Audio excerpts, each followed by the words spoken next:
야, 애송이, 너는 지금 환상을 보고 있는 거야?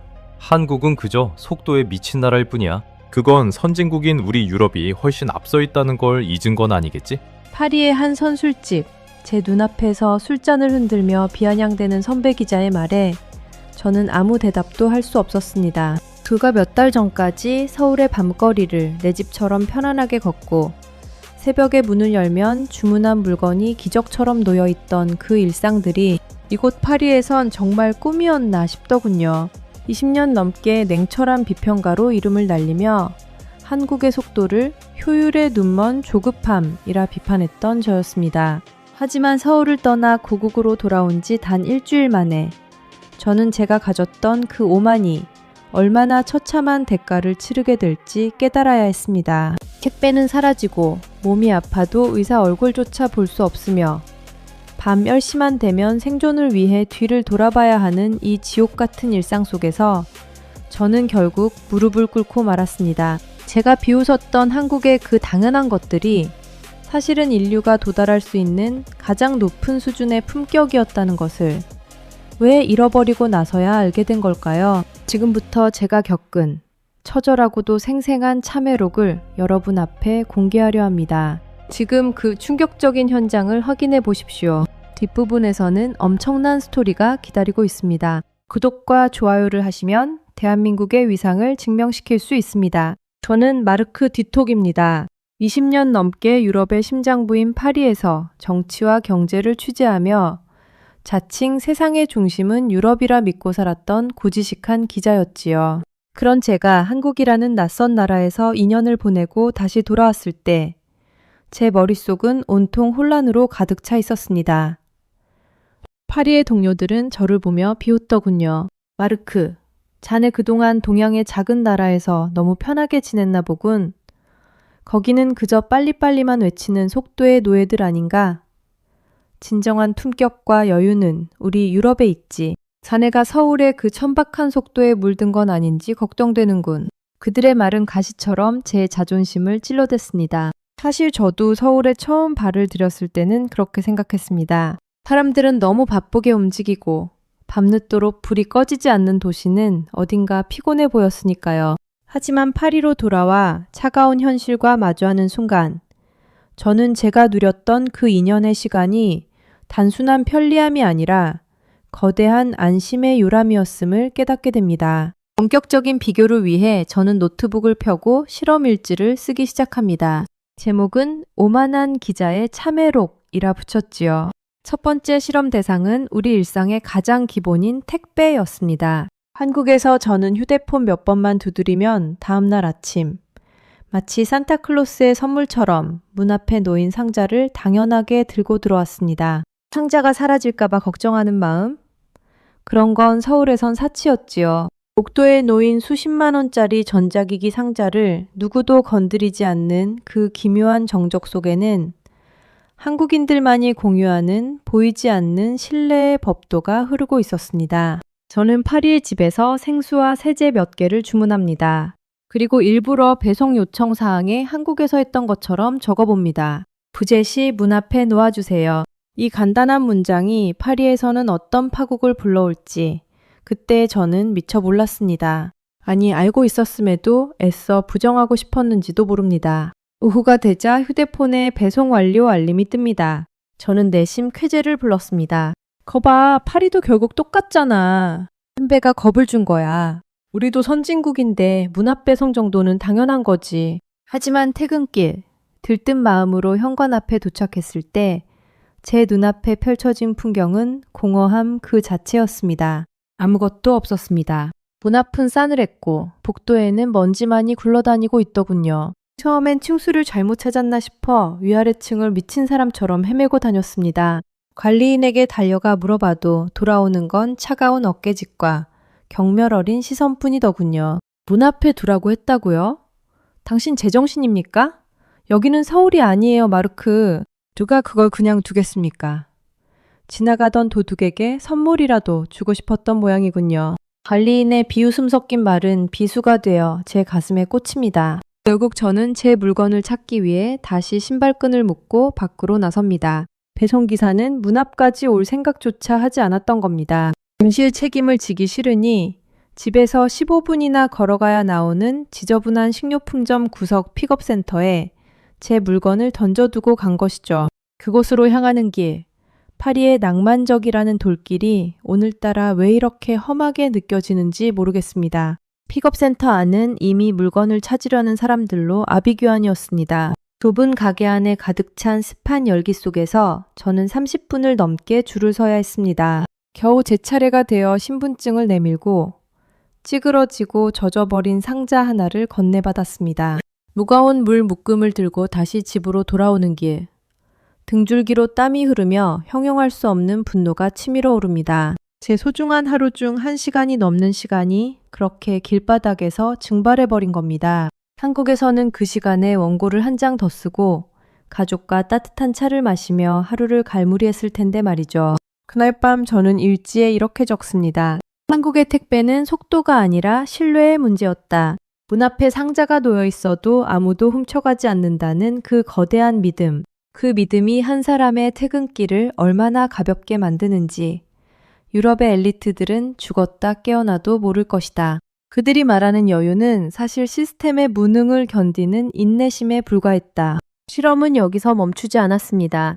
이번엔 좀 더 인간적인 문제, 생리현상과 마주해보기로 합니다. 파리의 아름다운 센 강변과 광장을 취재하던 도중 갑자기 뱃속에서 요동이 치기 시작합니다. 처음엔 가벼운 복통이었으나 점차 식은땀이 흐를 만큼 긴박한 신호로 바뀌었습니다. 저는 당황하며 주변을 둘러보지만 제 눈에 들어오는 건 웅장한 대성당과 화려한 카페들 뿐입니다.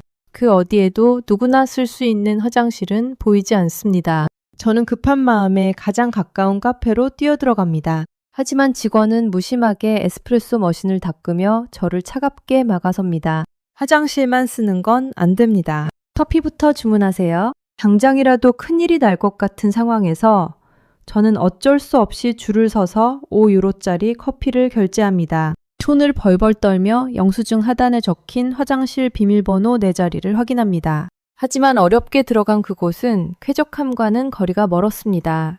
눅눅한 냄새와 축축한 바닥, 그리고 이미 동이 난 휴지, 세면대에는 물기가 가득하고 거울은 깨져 있었습니다. 저는 그 순간 서울의 지하철역을 떠올렸습니다. 강남역이나 광화문역의 그 화려하고 깨끗한 화장실들 말입니다. 어디를 가도 눈에 띄던 노란색 화장실 표지판, 돈 한 푼 내지 않아도 누구의 눈치도 보지 않아도 클래식 음악이 흐르며 깨끗하게 관리된 그 공간들.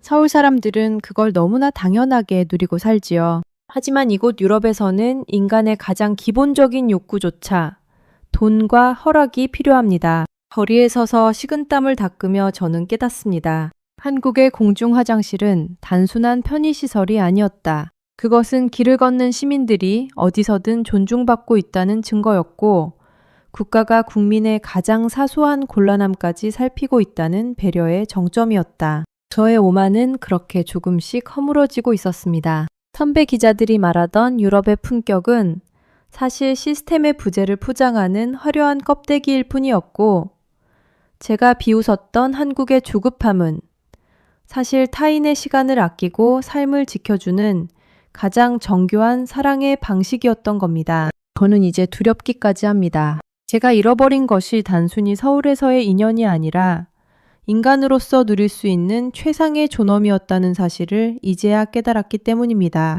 남은 실험들에서 제가 마주할 한국의 위대함이 제 삶을 얼마나 더 부끄럽게 만들지 벌써부터 가슴 한구석이 아려옵니다. 어느덧 파리의 하늘은 무겁게 가라앉아 있었습니다. 하루의 절반을 택배를 찾고 화장실을 구걸하며 보낸 제 몸은 이미 천근만근이었죠. 하지만 도시 생활의 민낯은 제가 가장 취약해진 순간에 더욱 날카롭게 파고들었습니다. 다음 날, 저는 지난밤의 피로를 씻어내기 위해 평소보다 일찍 길을 나섰습니다. 하지만 그날은 제가 평생 잊지 못할, 아니 어쩌면 제 인생에서 가장 뼈아픈 교훈을 얻게 된 날이었습니다. 취재를 위해 시청사 근처로 향하던 저는 지하철 안에서 잠시 원고를 검토하고 있었습니다. 마침내 목적지에 도착해 서둘러 열차에서 내렸을 때 제 어깨가 이상할 정도로 가볍다는 사실을 깨달았습니다. 순간 심장이 멎는 것 같았습니다. 아차, 가방! 노트북과 중요한 취재 수첩, 그리고 여권 사본까지 들어있던 제 작은 가방을 열차 안 선반에 두고 내린 겁니다. 저는 미친 사람처럼 다시 열차를 향해 몸을 던졌지만 문은 이미 비정하게 닫히고 열차는 어둠 속으로 사라진 뒤였습니다. 저는 영무실로 달려가 숨을 몰아쉬며 상황을 설명했습니다. 방금 떠난 열차입니다. 검은색 가방이에요. 제발 연락 좀 해주세요. 하지만 저를 바라보는 영무원의 눈빛은 동정보다는 귀찮음이 가득했습니다. 그는 천천히 서류 한 장을 내밀며 말하더군요. 여기 양식대로 작성하세요. 그리고 내일이나 모레쯤 분실물센터 사이트에 접속해 보시고요. 아마 운이 좋으면 일주일 안에 소식이 있을 겁니다. 일주일이라고요? 당장 그 안에 중요한 서류들이 다 들어있는데 지금 확인해 주실 수는 없나요? 제 절규에 그는 어깨를 으쓱하며 쐐기를 박았습니다. 마르크, 여긴 파리입니다. 당신 물건을 누가 주었다면 솔직히 말해볼까요? 아마 지금쯤 시장 어딘가에 팔리고 있을 겁니다. 포기하는 게 정신 건강에 좋을 거예요. 포기하라니요. 잃어버린 사람에게 건네는 첫마디가 포기라는 사실에 저는 머리를 한 대 맞은 듯 멍해졌습니다. 그 순간 제 머릿속에는 서울에서 겪었던 한 장면이 영화처럼 스쳐 지나갔습니다. 한국인 친구와 함께 강남의 어느 북적이는 카페에 갔을 때였습니다. 친구는 자리를 잡겠다며 자신의 최신형 노트북과 가방을 테이블 위에 덩그러니 올려두고는 주문을 하러 가더군요. 저는 경악하며 물었습니다. 미쳤어? 누가 가져가면 어떡하려고?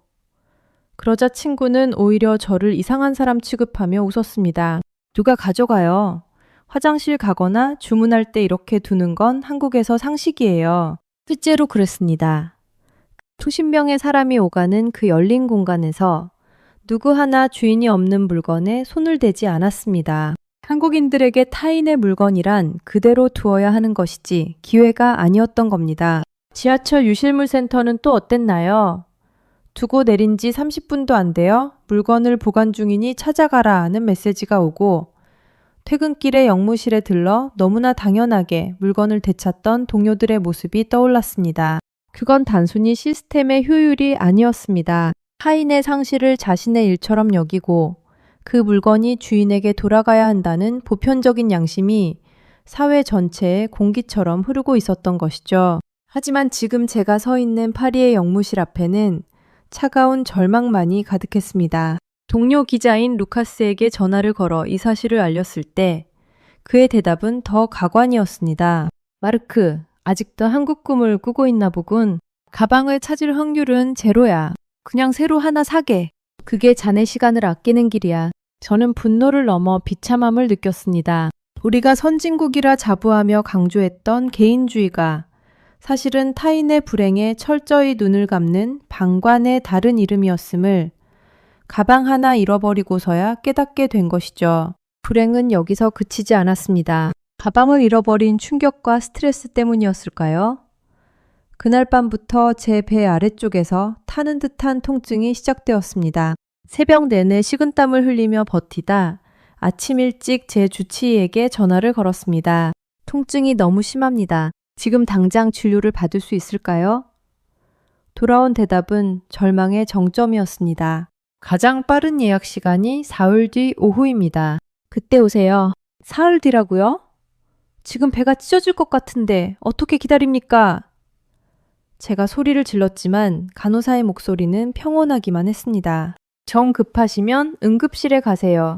하지만 응급실도 대기 시간이 8시간은 넘을 텐데 견디실 수 있겠어요? 전화를 끊고 저는 소파에 쓰러져 천장을 바라봤습니다. 제가 비웃었던 한국의 그 좁은 골목들, 건물마다 빼곡히 들어차 있던 내과, 이비인후과 간판들이 눈앞에서 명멸했습니다. 서울에서 배탈이 났을 때 저는 예약 같은 건 생각지도 않았습니다. 집 앞 건물 1층에 있는 병원에 들어가 10분만 앉아 있으면 인자한 의사 선생님이 제 배를 만져보고 처방전을 써주었죠. 진료비는 커피 한 잔 값도 안 되었고 1층 약국에 들러 약을 받아 집으로 돌아오는 데까지 단 30분이면 충분했습니다. 오늘 아픈 사람이 오늘 의사를 만나고 오늘 약을 먹어 나을 수 있다는 이 기적 같은 시스템. 저는 그게 전 세계 어디나 다 똑같은 줄 알았습니다.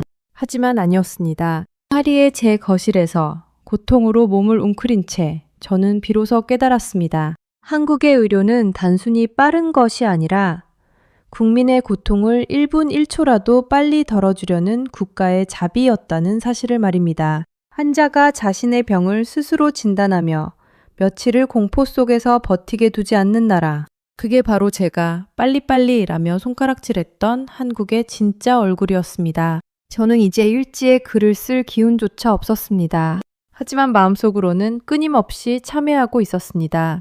우리가 품격이라고 불렀던 느림은 사실 방치였고, 우리가 조급함이라 비난했던 한국의 속도는 사실 한 인간의 생명을 귀하게 여기는 간절함이었다. 가방을 잃고 몸이 무너져 내리는 이 차가운 파리의 밤.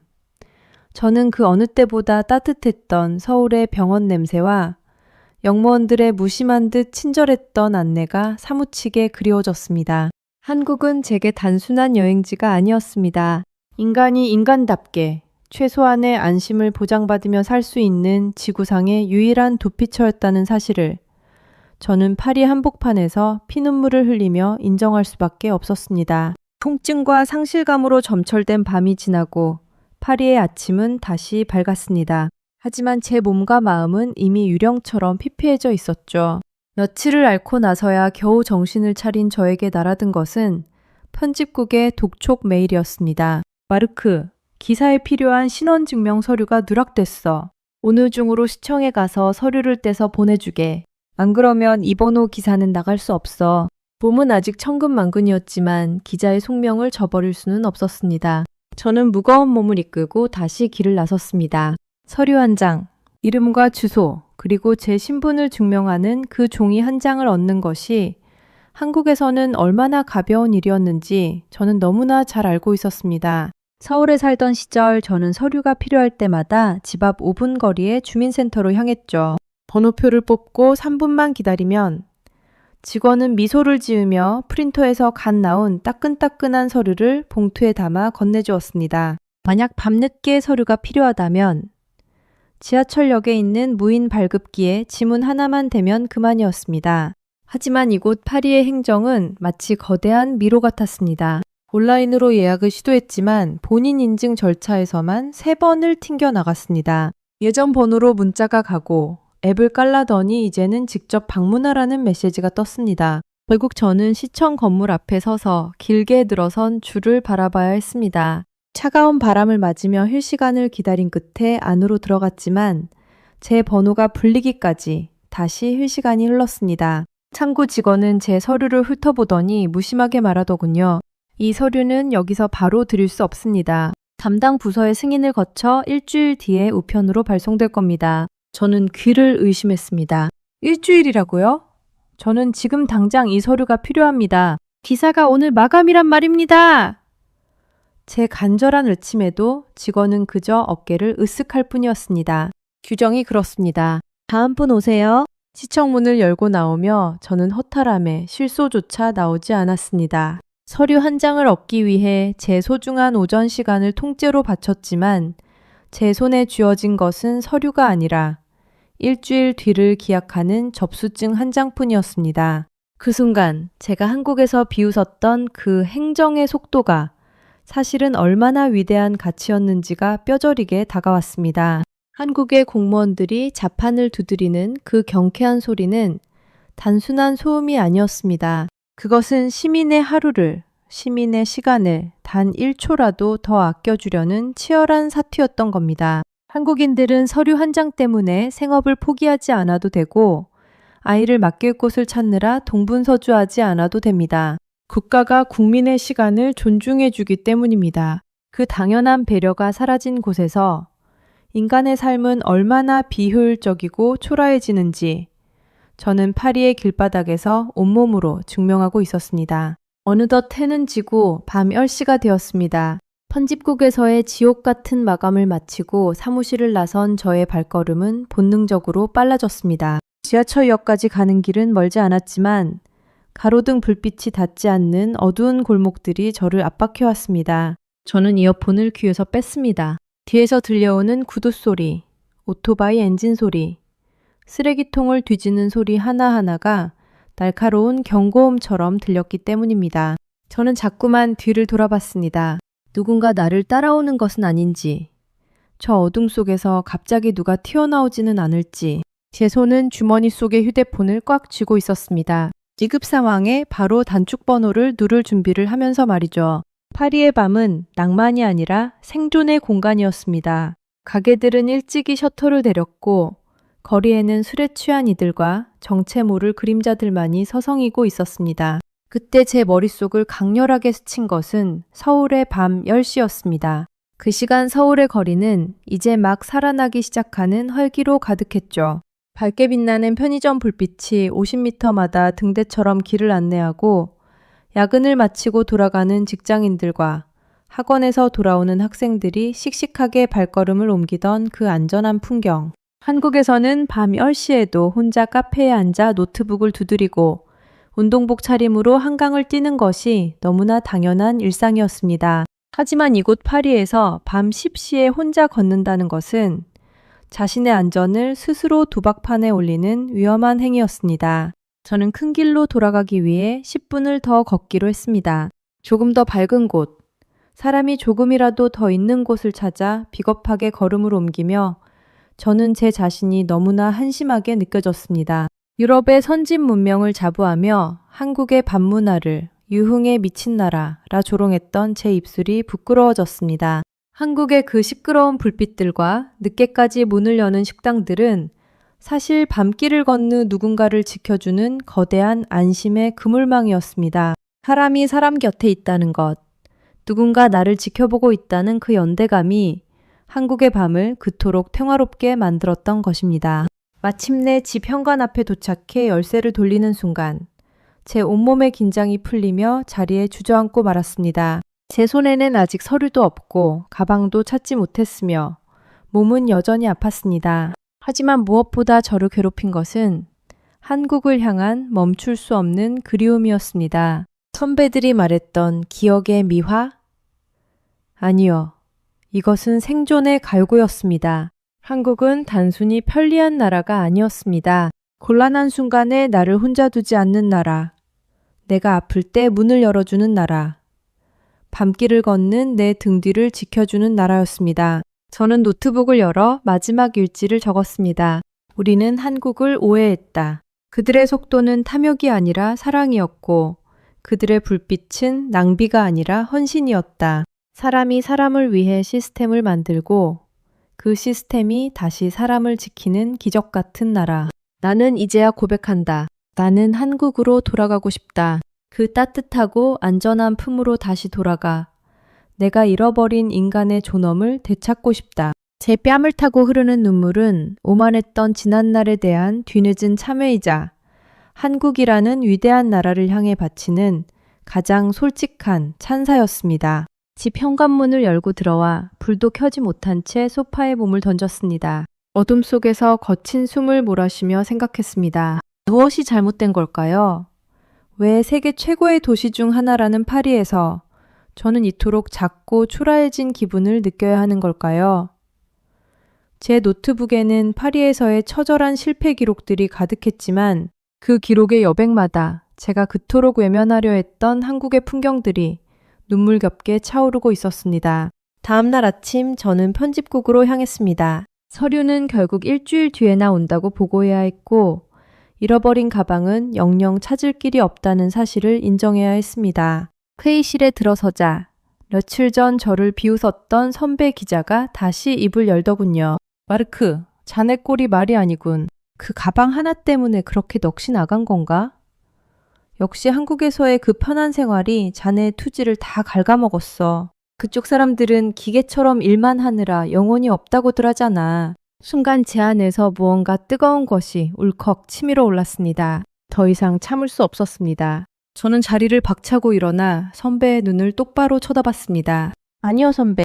영혼이 없는 건 그들이 아니라 우리입니다. 우리가 여유라고 부르며 방치했던 시간들이 누군가에겐 생존의 위협이었고 우리가 전통이라며 고집했던 이 낡은 시스템들이 사실은 타인의 고통을 외면하는 변명이었다는 걸 왜 모릅니까? 회의실은 찬물을 끼얹은 듯 조용해졌습니다. 저는 멈추지 않았습니다. 한국인들이 빨리빨리 움직이는 건 그들이 기계라서가 아닙니다. 내 앞에 사람이 아플 때, 내 앞에 사람이 간절히 서류를 기다릴 때, 그 시간을 1초라도 단축해 주는 것이 동료 시민에 대한 예의라고 믿기 때문입니다. 그들이 밤늦게까지 불을 밝히는 건 돈에 미쳐서가 아니라 늦은 밤 귀가하는 누군가의 등 뒤를 밝혀주려는 보이지 않는 약속입니다. 그게 바로 진짜 품격이고 진짜 선진국입니다. 저는 그 길로 사직서를 던지고 나왔습니다. 더 이상 한국을 환상이라 비하하는 사람들과 함께할 수 없었습니다. 집으로 돌아오는 길, 저는 제 기록들을 다시 한번 훑어보았습니다. 문 앞의 택배부터 밤 10시의 안심 귀가까지 이 모든 것은 한국인들이 수십 년간 피땀 흘려 읽어낸 신뢰라는 이름의 거대한 성이었습니다. 자기 물건이 아니면 손대지 않는 정직함, 아픈 사람을 먼저 살피는 다정함, 공공의 이익을 위해 자신의 불편을 감수하는 질서의식. 이 6가지 기적은 그 어떤 기술력으로도 단숨에 따라잡을 수 없는 한국인들만의 고귀한 성정이 빚어낸 결과물이었던 겁니다. 이제 저는 압니다. 제가 그리워한 것은 단순히 서울의 빠른 인터넷이나 깨끗한 화장실이 아니었습니다. 제가 그토록 갈망했던 것은 곤란한 순간에도 나는 결코 혼자가 아니다 라는 그 따뜻한 연결감이었습니다. 한국이라는 나라는 그 땅을 밟고 있는 모든 이들에게 걱정 마세요. 우리가 당신의 하루를 지켜줄게요. 라고 속삭여주는 다정한 거인과도 같았습니다. 저는 이제 짐을 싸려 합니다. 제 오만을 버리고 이제는 진심으로 한국의 그 위대한 시스템 속에 스며들어 그들이 읽어낸 품격을 배우며 살아가고 싶습니다. 오늘 마르크 뒤통 기자의 참에 섞인 고백, 여러분은 어떻게 들으셨습니까? 우리는 흔히 공기의 소중함을 잊고 살듯 우리가 매일 누리는 이 평범한 일상들이 얼마나 위대한 것인지 잊고 살 때가 참 많습니다. 하지만 마르크의 기록이 증명하듯 우리가 당연하게 여기는 이 안심과 편리는 결코 거저 주어진 것이 아닙니다. 이 나라를 일구기 위해 평생을 헌신해 오신 우리 시니어 어르신들, 당신들의 피와 땀이 없었다면 과연 이런 기적 같은 나라가 존재할 수 있었을까요? 새벽을 깨우며 일터로 향했던 당신들의 성실함이 세계 최고의 물류 시스템을 만들었고 자식들을 위해 밤낮 없이 헌신했던 그 책임감이 세계에서 가장 안전한 밤거리를 만들어냈습니다. 외국인들이 한국에 와서 이런 나라는 지구상에 없다며 경탄하는 그 모든 순간마다 그 뒤에는 묵묵히 이 땅을 지켜내신 여러분의 위대한 삶이 녹아있는 것입니다. 어르신 여러분, 자부심을 가지셔도 좋습니다. 여러분이 만들어낸 이 대한민국은 이제 단순히 잘 사는 나라를 넘어 전 세계가 인간의 품격을 배우러 오는 안심의 성지가 되었습니다. 여러분의 희생과 사랑이 있었기에 오늘날 우리가 곤란한 순간에도 혼자가 아님을 느낄 수 있는 것입니다. 오늘의 사연이 여러분의 마음에 작은 울림과 자부심이 되었다면 구독과 좋아요로 이 따뜻한 마음을 함께 나눠주시길 바랍니다. 그리고 댓글로 여러분이 살아오며 느끼셨던 우리 한국만의 따뜻한 정과 자부심을 남겨주세요. 여러분의 소중한 한마디가 이 채널을 지탱하는 가장 큰 힘이 됩니다. 오늘도 긴 이야기 끝까지 함께 해주셔서 진심으로 감사합니다. 대한민국을 세계에서 가장 아름다운 나라로 읽어주신 당신. 당신은 우리의 영원한 자랑이자 등불입니다. 당신의 삶은 그 자체로 존경받아 마땅하며 우리 후손들은 당신이 닦아놓은 이 길을 감사하며 걸어갈 것입니다. 오늘 하루도 고생 많으셨습니다. 당신이 있어 대한민국이 참 따뜻합니다. 평안한 밤 되십시오. 당신은 진정 존경받아 마땅한 분입니다.